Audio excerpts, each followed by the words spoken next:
দেশের সাধারণ জনগণের সঙ্গে আমার সম্পর্ক, ঘাতকদের সঙ্গে কিসের আপোষ?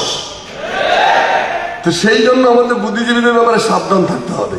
কারণ বাংলাদেশের বুদ্ধিজীবীরা যা বলে সেইটা যদি বাংলাদেশের মানুষ শুনতো তাহলে জীবনে কোনদিন মুক্তিযুদ্ধ হতো না। আমি একজন মুক্তিযোদ্ধা, অবশ্য গত 15 বছরে হাসিনা এবং তার দস্যুরা, তার দানবরা, তার ফ্রাঙ্কেনস্টাইনের দৈত্যরা বাংলাদেশকে মুক্তিযুদ্ধের চেতনার দোকানদারি করে মুক্তিযুদ্ধের 12টা বাজিয়ে দিয়েছে।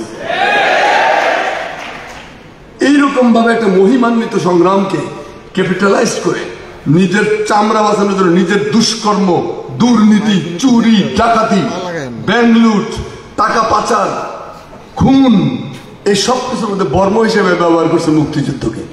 এইরকম ভাবে মুক্তিযুদ্ধের ব্যবহার হওয়ার কথা ছিল না, কিন্তু ফ্যাসিস্টরা তা করেছে।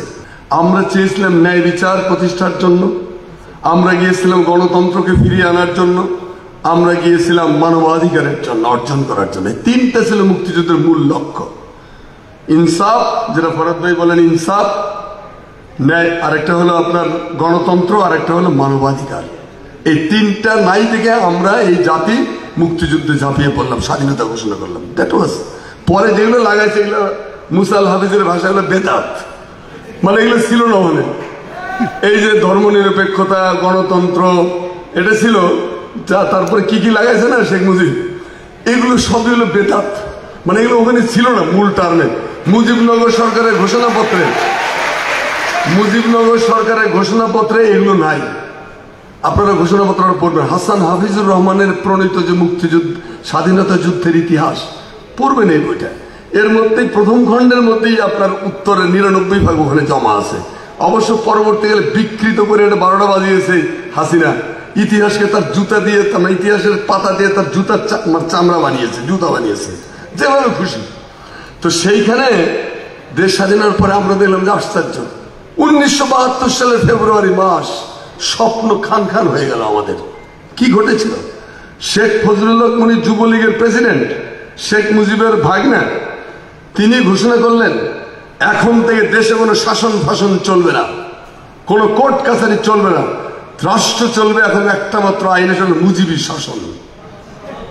ফ্যাসিবাদের 20 বৃক্ষের চারা রোপণ করা হলো 72 সালের ফেব্রুয়ারি মাসে। সেই ফ্যাসিবাদ বাংলাদেশে কি দাঁড়ালো? শুধুমাত্র রাজনৈতিক ভিন্ন মত পালন করার জন্য 27,000 লোককে শেখ মুজিব হত্যা করেছে।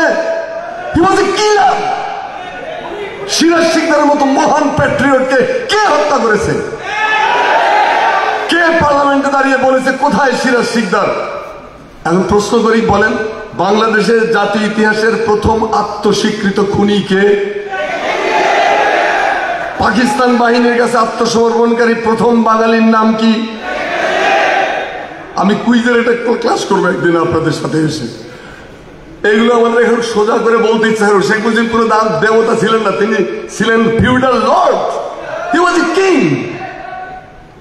একটা মুজিবী পারিবারিক শাসন তিনি প্রবর্তন করেছিলেন বাংলাদেশে। 27,000 নিরপরাধ মানুষ হতে ফরাদ ভাই দেশ ছেড়ে পালিয়ে যেতে বাধ্য হয়েছিলেন, তাকে মেরে ফেলত।